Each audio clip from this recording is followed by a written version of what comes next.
archaeology and very strange occurrences in the skies. Chariots running among the clouds. UFOs were spotted in the first century according to historical accounts. The First Jewish-Roman War is considered to have been one of the most remarkable events in ancient history. Developments led to it, as recorded by historians at the time, include Titus Flavius Josephus, we know him as Josephus, and are still being closely analyzed by scholars of antiquity, with some new interpretations uncovering these shocking details. A description of an ancient sky featuring chariots and troops of soldiers in their armor. This is what Josephus wrote in the wake of the First Jewish-Roman War, and it's recently raised questions among analysts concerning whether the first century historian Josephus had recorded an early appearance of UFOs. But listen, when we look at what's going on in, for example, the Old Testament, in the book of Maccabees, very, very clearly, an angel of God asks one of the saints to look up at the sky and tell him what they see. And they said, we see battalions of soldiers fighting with each other, two armies fighting with each other. And the angel said, yes, you see correctly, meaning that the angel wanted to show them that in the spiritual world, there are also the forces of good and evil fighting above us all the time. We just don't know it. We just don't see it, but it's taking place. So they were allowed to see that. The angel opened their eyes, because of God, of course, wanted to open their eyes so they could see what was going on. So what was this thing going on here, according to what Josephus recorded? Quote, a certain prodigious and incredible phenomenon appeared. I suppose the account of it would seem to be a fable, were not the events that followed it of so considerable a nature as to deserve such signals. For before sun setting, chariots and troops of soldiers in their armor were seen running about among the clouds, end quote. This is what Josephus wrote in The Wars of the Jews, or History of the Destruction of Jerusalem, a book dating to 75 AD.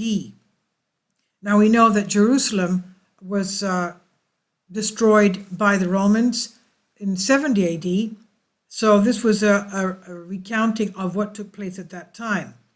Now the historian was later called a prophet of the Roman Emperor Vespasian, allegedly describing the events preceding the conflict between the Jewish war in the Jewish Wars, which lasted between 66 AD and 73 AD. The struggle was also marked by religious intolerance and destruction of the temple. That was the second temple of Jerusalem by the Roman army. And some suggest that Josephus' description, which emerged later, could have served as a justification for the deed. But according to former NASA scientist Dr. Richard Stothers, quoted by Ancient Origins, the unusualness of the event hinted to the fact that it could have been something much more than simply a peculiar cloud formation, something ancient Romans and Jews were used to, and could even possibly be connected to UFO-related mystery. And Josephus wrote in the same passage, quote, moreover, at the feast which we call Pentecost, as the priests were going by night into the inner temple, they said that in the first place they felt a quaking and heard a great noise, end quote.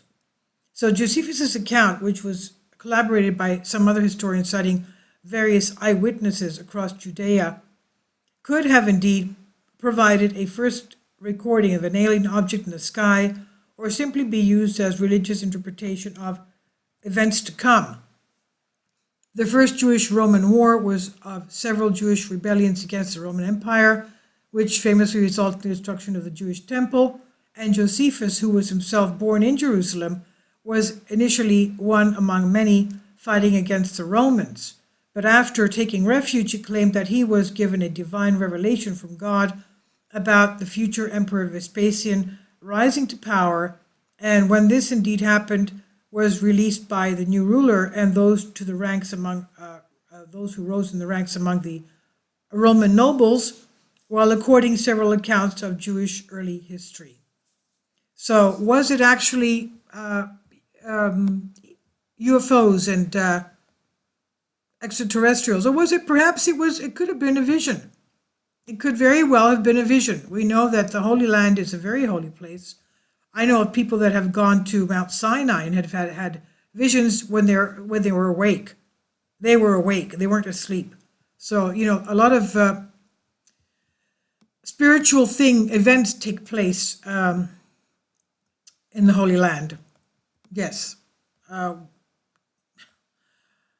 We do. I am reading the Holy Bible for you, Old Testament and New Testament every day. You can see that in the Holy Bible readings if you'd like to start. We're already finished the 27th reading.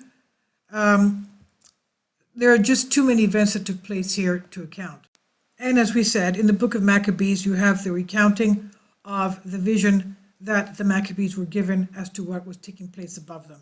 So would they have at that time said it was UFOs or aliens, or was it just an interdimensional phase of existence? We know that angels are always around us. We just can't see them. So who knows what that was? Anyway, please leave your comments. Thank you.